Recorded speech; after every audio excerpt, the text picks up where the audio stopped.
Hi, this is Andy. One of my joys as the host of the People and Projects podcast is introducing you to authors and experts who can help you lead and deliver. And a couple of months back, James Louttit reached out about a potential episode about his new book. The title of the book is Leading Impactful Teams. But you know what really got my attention is his subtitle, Achieving Low Stress Success in Project Management. The truth is that leading projects and teams can be a deeply challenging way to make a living, right? Filled with opportunities for stress and burnout. And yet it can be such a rewarding career as well. And I'm admittedly biased about this, but I think it's one of the best. We get to deliver stuff. We get to collaborate with people and make a difference. And no 2 days are typically the same. What I love about having James join us today is that he transparently shares his journey in the book, including some of the most stressful situations he's been in. But it's a hopeful book. It's a practical guide that stays agnostic to frameworks and approaches. It's a book that focuses on practical ways to help you successfully lead projects and teams as an impactful project manager.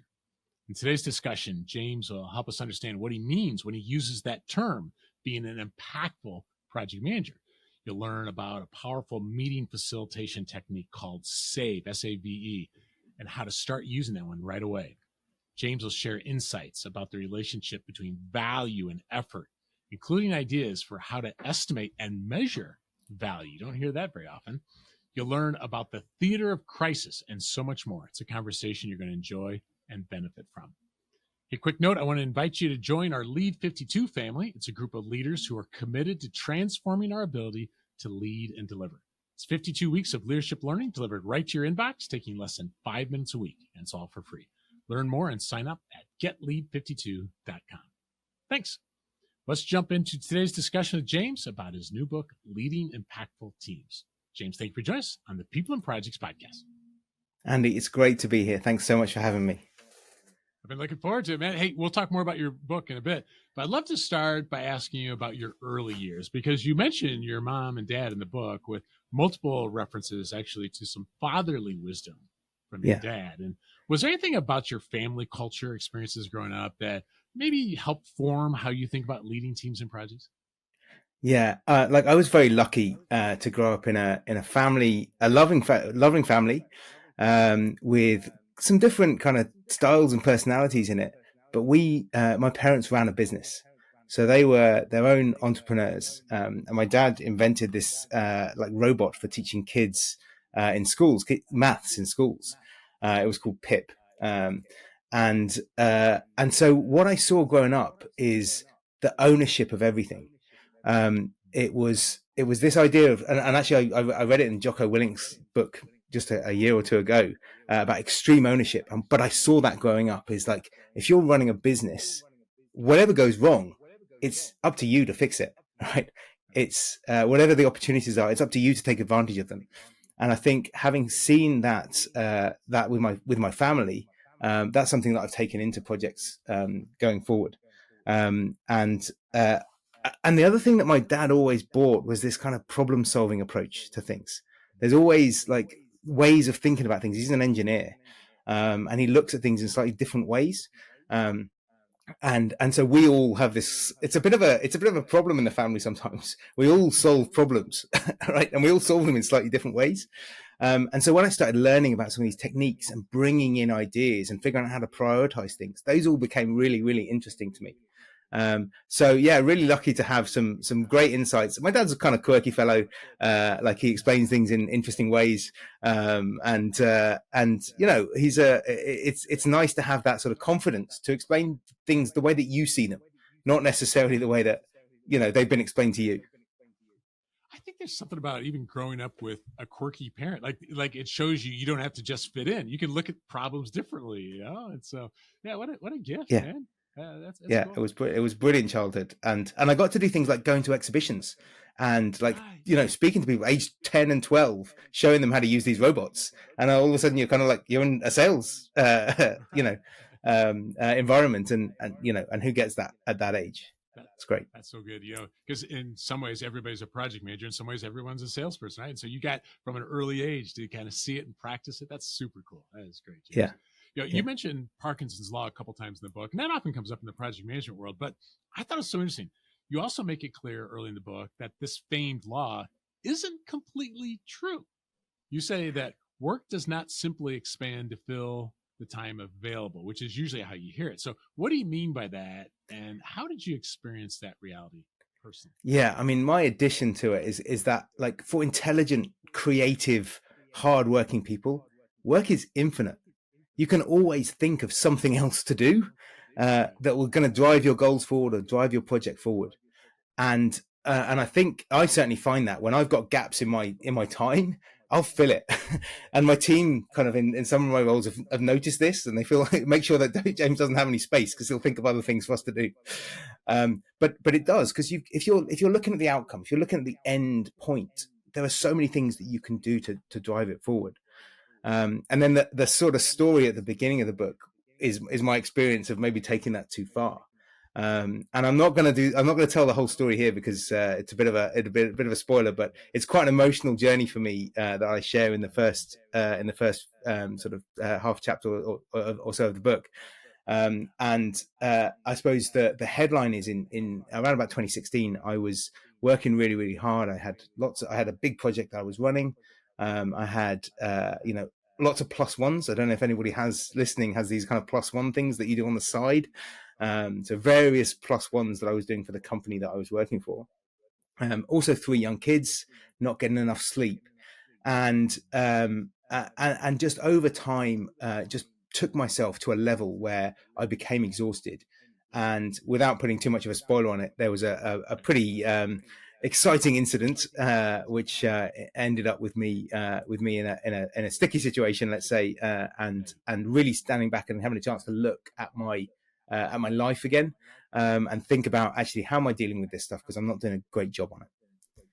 Yeah, it's a compelling story. I mean, I'm glad you didn't tell all of it, because people need to get the book to really get everything, far more than we're even going to talk about today. But it's a compelling story that I think a lot of people are going to be relate to. Maybe not exactly the details of the specifics, but just getting to that point where we just wear ourselves out, and Yeah. and to take another look. And why should we have to wait until that, right? When we're willing Yeah. to take another look. So, And that's part of what drives the passion. I'll get quite excited about some of the stuff that we're going to talk about today, but just having had that experience and trying to help people not to have it is a huge part of where I kind of come from now. It's clear in your book that that's obvious. Absolutely. As I mentioned in the introduction to the episode, a theme throughout the book is helping us be impactful project managers. I know that matters to you a lot. So to understand what that means, let's start with this. How do you describe project managers who don't fit that definition? Okay. And then what do you mean by someone being an impactful project manager? Yeah. So when I was thinking about writing the book and doing, I do training now as well, I wanted to explain some of these concepts. So I actually invented 2 characters. So one of them is John, and apologies to anybody out there called John.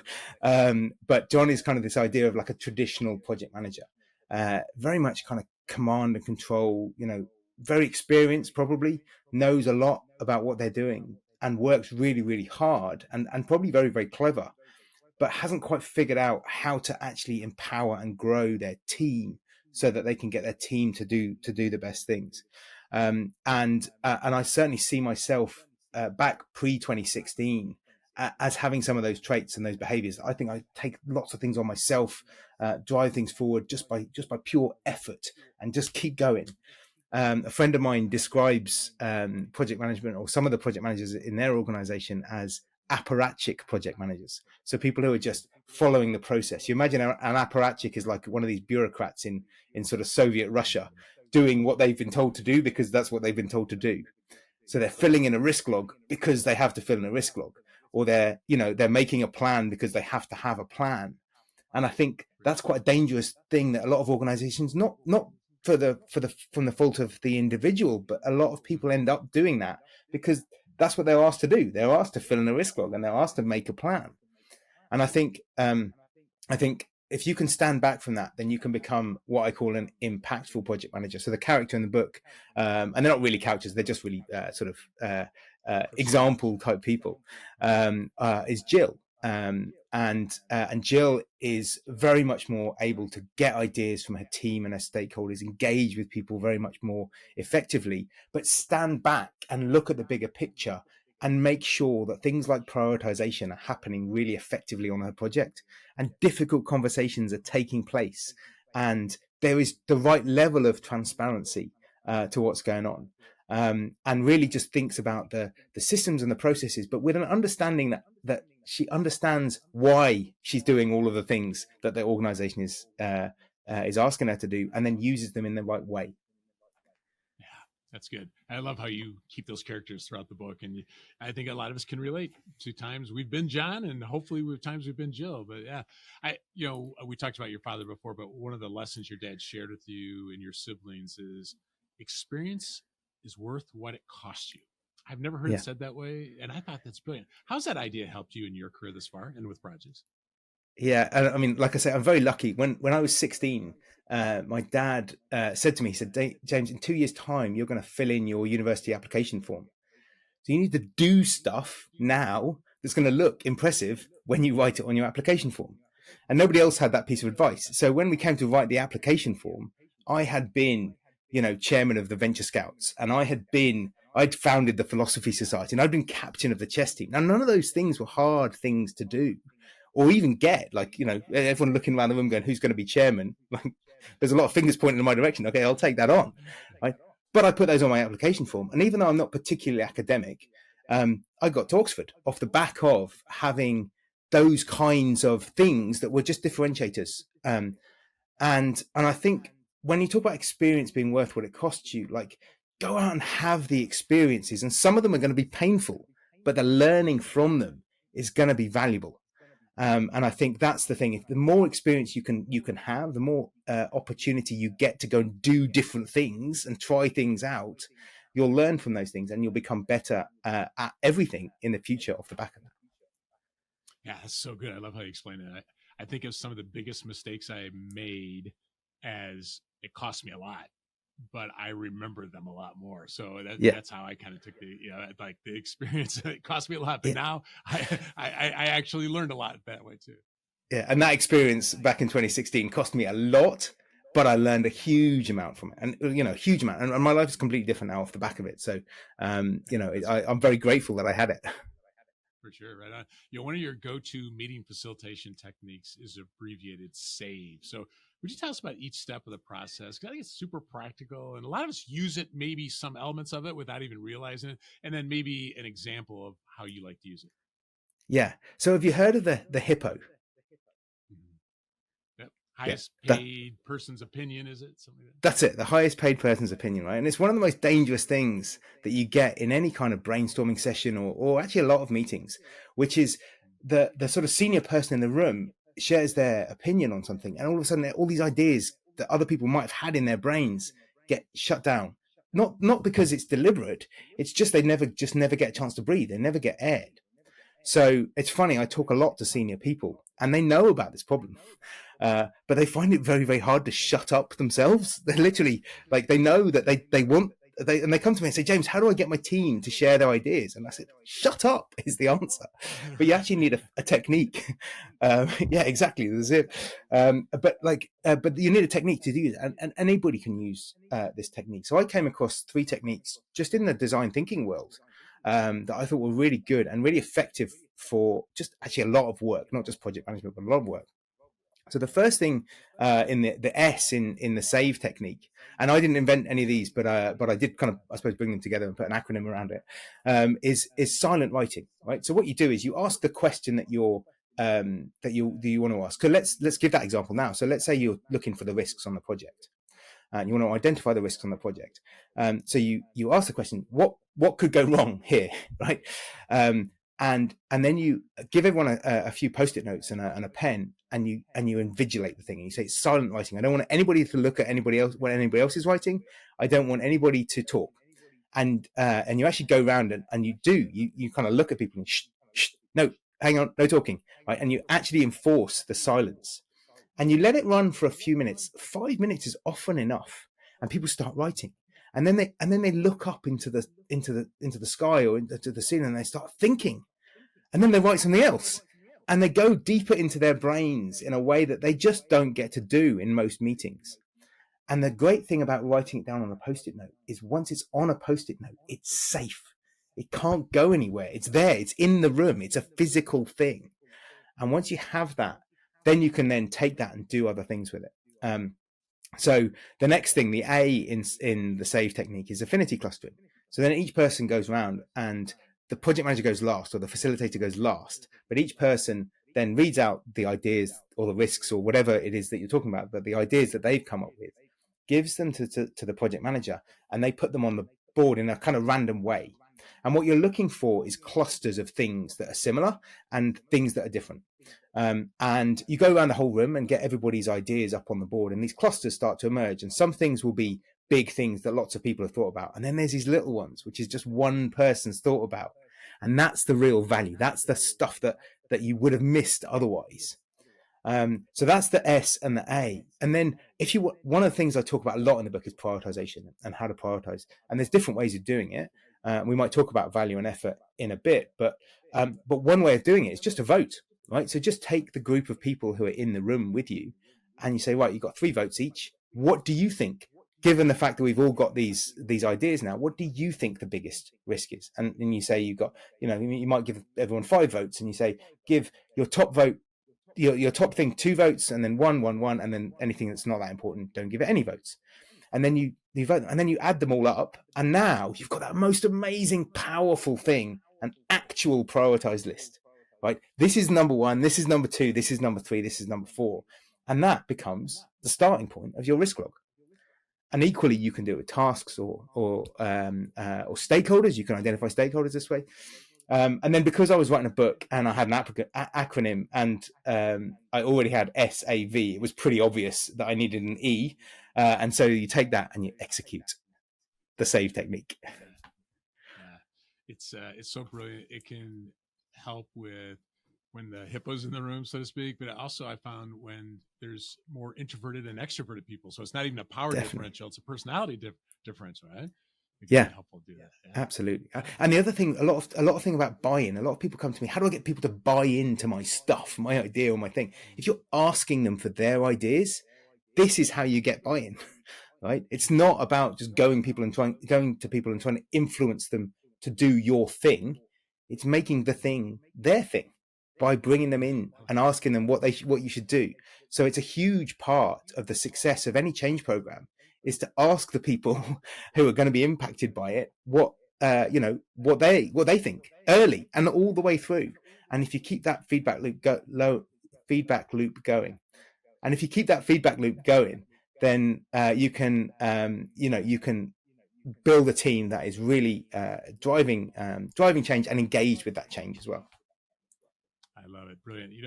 I appreciate your commentary about value and effort. And just because I think people talk about it a lot, but how do you coach impactful project managers to think about each of them, differentiate them, the relationship also between them? What would you say? Yeah.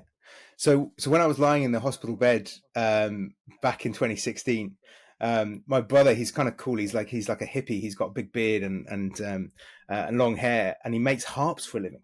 And he plays the guitar. And he sent me a video of him playing, the bare necessities from the Jungle Book.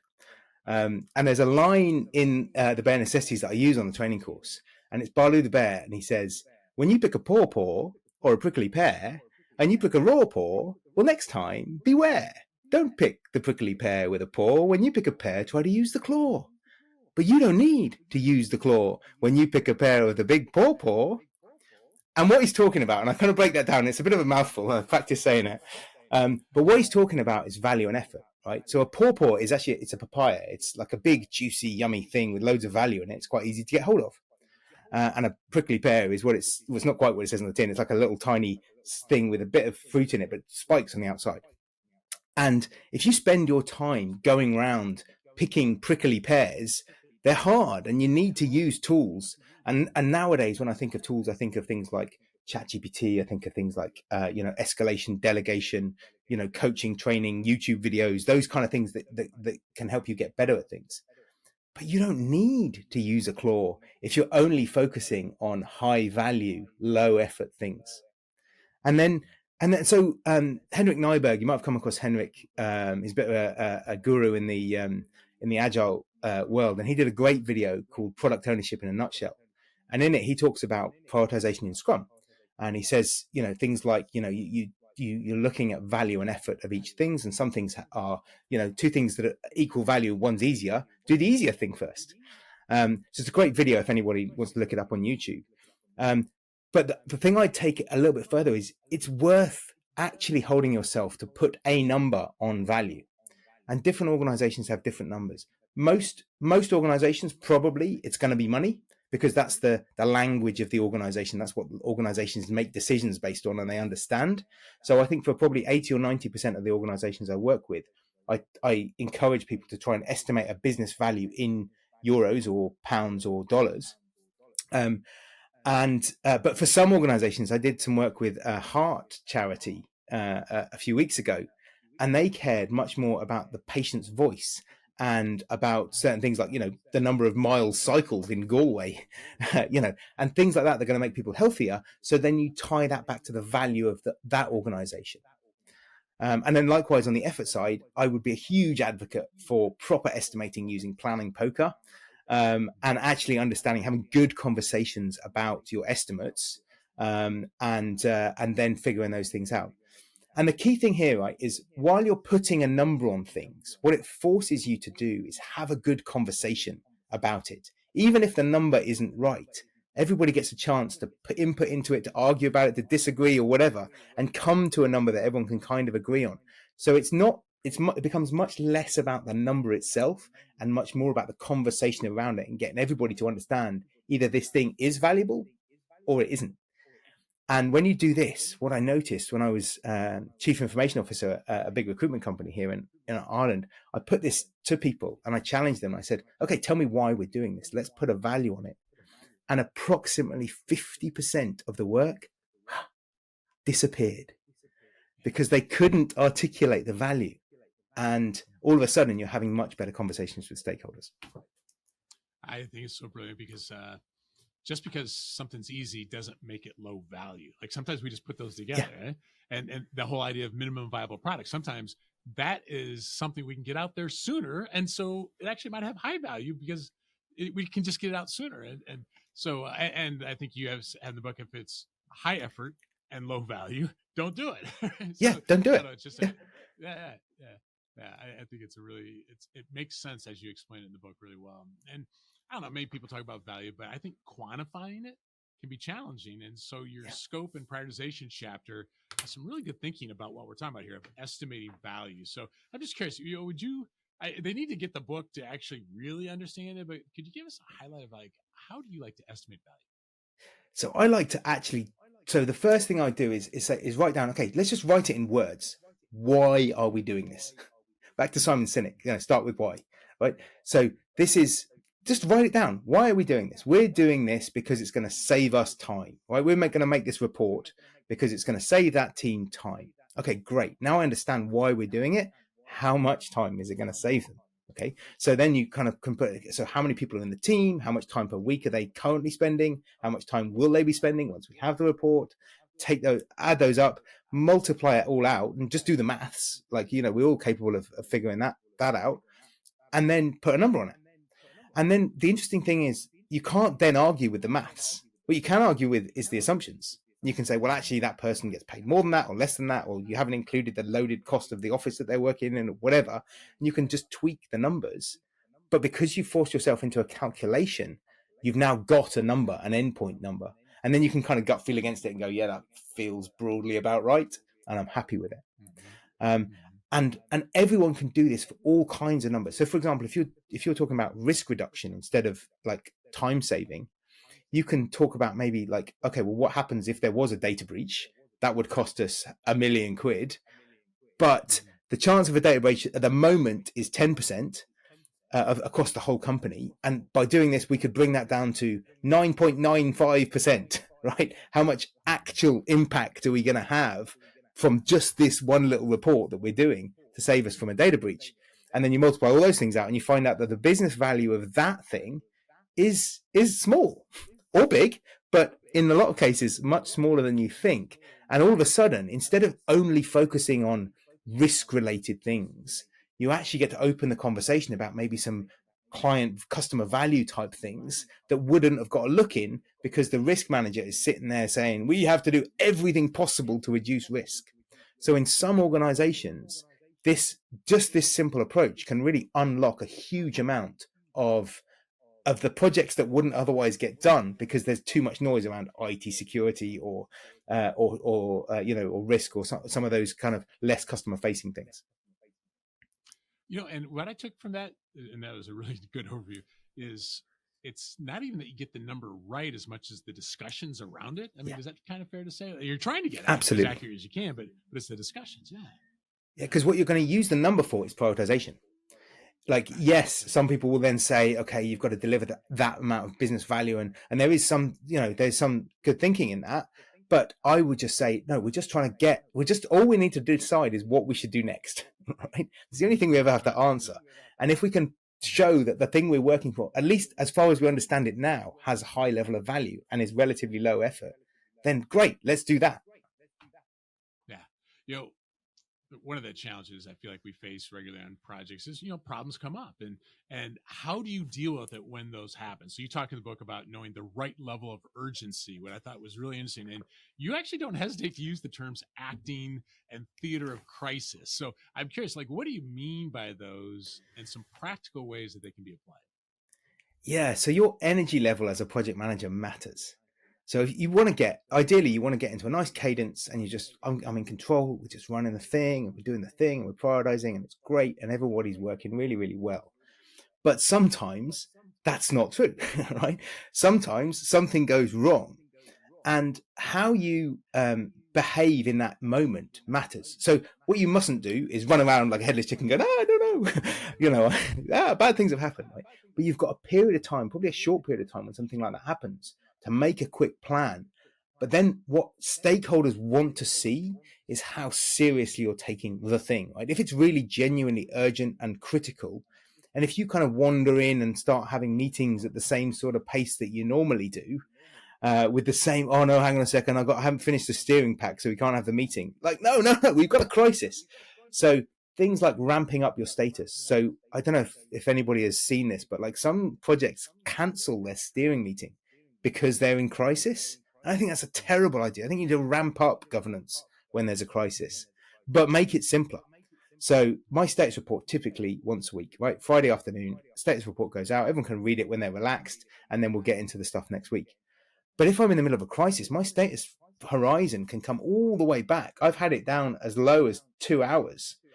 And it's no longer a sort of formal status report with red, amber, green. It's like, this is the status update, bullet point 1, bullet point 2. We're going to meet the vendor. We're going to have this. I will get back to you in 2 hours with the next steps. And all you're doing there is showing your stakeholders that you're treating the thing with the right level of urgency and energy. And things like war rooms can be really powerful for that. Like you just literally write the word war room on an A4 piece of paper, a couple of bits of blue tack on the door, and now you've got a thing, and you're showing that you're doing the theatre of a crisis. This is what I mean, and it works really well with like Zoom calls or Teams calls as well. Like you had an example where you ran into a room with like a flip chart, right? Yeah.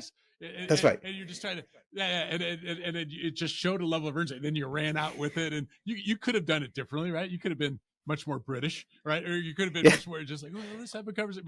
But would you mind sharing just that quick example? Because I thought, yeah, absolutely. So this is actually from a training course, and they'd hired in a load of C-level executives to be the client. So this was in a consulting firm, and we were doing this thing. We were going to sell them PMO. We're going to sell them like a whole thing about like, oh, we need all these people in the organization and whatever else. And then we spent 2 hours building this beautiful PowerPoint deck with calculations and spreadsheets and all the good things that consultants do. And then just before the meeting, somebody just dropped an email on the desk, and it just said the website's down, and it's your company that runs the website. So I was like, hang on a second, this completely changes the meeting, because this person who I'm meeting doesn't care that I'm not that part of the company, right? They just care that my company is running the website and it's down.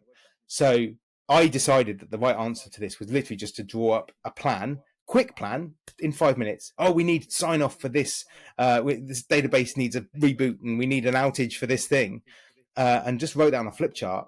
And I kind of literally ran into the room looking a little bit flustered and said, right, this is what's happened, but we have a plan. We need you to sign off on this. We need you to do this. Can we do that?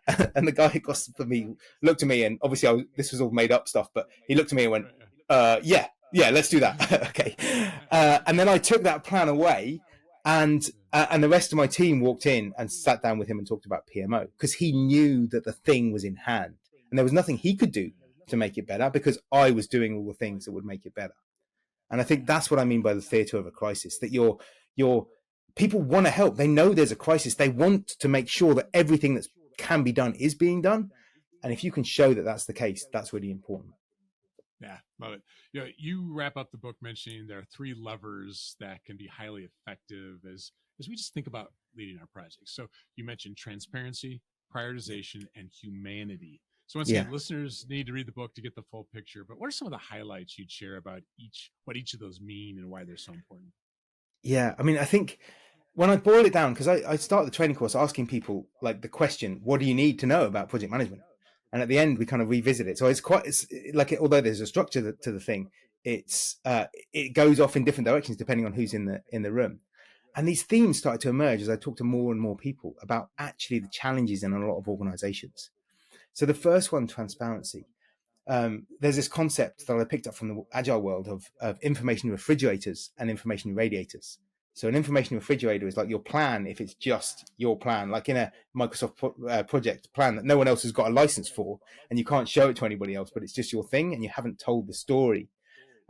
Whereas an information radiator is actually, this is my, maybe Excel or Visio version of the plan. That's the story I want to tell about it. Or something like a Kanban board that shows the things that are blocked, where people can see and they might be able to walk by and go, oh, hang on a second, I can help you with that. And so radiating the right amount or giving the right level of transparency to the context of your project, whether that's the risks or the issues or the plan itself, can be really, really powerful. And a lot of people get that a bit wrong. They either over communicate and give too much information, which then people can't find the important stuff in, or they under communicate and they don't actually share the thing that their stakeholders need to understand. And that's just a theme that I've seen with a lot of projects and managers. That's why I emphasize it. The second thing there is that prioritization piece. So it's funny, when I read through, I did my PMP. I was lucky enough to win the PMI Project Professional of the Year last year in Ireland. And so I'm quite aligned. I think what the PMI do is fantastic. But what PMP does is becomes quite an academic exercise, unfortunately, for people to just pass the exam and their learning thing. So I looked at the book. I went back and reread it all and aligned my training to it. And I kind of came up with this concept of the lenses of project management. But the thing that it was missing was that thing about prioritization. And so many of the bad behaviors or the difficult behaviors that come through in projects are due to either just not prioritizing. So if you think about Moscow, I don't know if you know Moscow, the must, should, could, would, right? You end up with this. What actually happens when you do that is you end up with just a big bucket of must. Right? Because anything that should or could or would, people kind of know that when the push comes to shove, it's all going to be de-scoped. So everything important ends up in must, and none of it gets prioritized against each other. So forcing this thing is more important than this thing, which is more important than this thing, which is more important than this thing, and making sure that nothing is equal. If you can do that, that allows you to have, again, much better conversations with your stakeholders about, oh, hang on a second, where are we going to spend our resources? Right? Where are we going to spend our time? Where are we going to, reduce risk or whatever? And then the final thing, which is actually really at the core of the book, is humanity. Like, project management has got nothing really to do with, spreadsheets and, like the actual work of project management is all people stuff.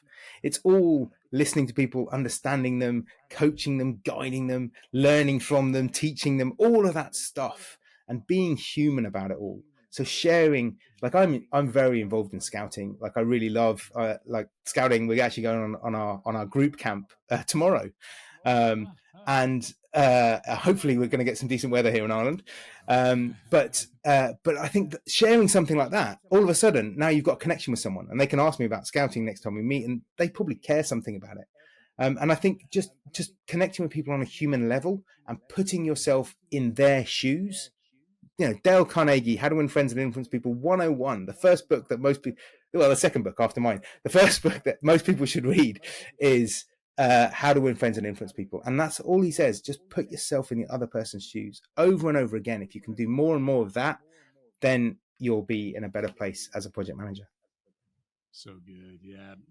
James, there's so many things I'd love to talk with you about, but let's end with this, because we just have a lot of parents who listen to the podcast. And I'm thinking, can you think of some ways that you and your wife, Eunice, seek to apply some of the ideas from your book actually at home? Yeah. So we don't have Kanban boards in the kitchen. We're not using planning poker to work out we haven't gone to that level. Apologies. I'd like to think that we would, but actually it's just not the right. And actually that's part of it. Like using the right tool in the right situation. This toolbox idea is really important. But I think we do. There are certain things that kind of resonate with both things. So that thing about listening to people. My daughter's a teenager. She's fantastic, and then occasionally she's a teenager. And in that moment, I want to listen to her. It's hard, but I just want to put myself in her shoes and try and understand what's going on in her world. And instead of just getting grumpy myself and reacting to it, okay, hang on a second, right? There's something going on here. How can I listen to you? How can I put myself in your shoes? Imagine the stress that you're feeling. I think, I won't say it works perfectly, and I won't say I'm perfect at it, but it is something that I try and do. And when I remember to try and do it, it works better. Like being kind to yourself, like that situation I got myself into. Like sometimes it's okay to just miss a piano lesson. Like it's all right. Like there's too many things going on. Just put that thing down. Right. And then I'm very lucky in my relationship with Eunice, like that 100% trust. Like it's hard to build trust in work, particularly if you're not face to face with people. But the more trust you can build, the better things are. And like we have that 100%. We said it to each other, especially in front of the kids. 100%, I've got your back. Whatever you say, I've got it. And I think that as you build trust, that's something that will help. In home life and in family life, but also in work as well. I only have one thing to correct you on, and that is you said you're lucky to get that award in Ireland and lucky to have that with your wife. I just feel like both of those are earned, brother. Like those, that's not lucky. You earn that day after day after day. And I think if you read James' book, you'll see some of the things that have led to those success. We've just barely touched on what's in James' book. If you'd like to dig in more, get a copy of Leading Impactful Teams. I put links to the book and James' website in the show notes for this cast. So, James, thank you for joining us on the People and Projects podcast. Andy, it's been amazing. Thanks so much for having me.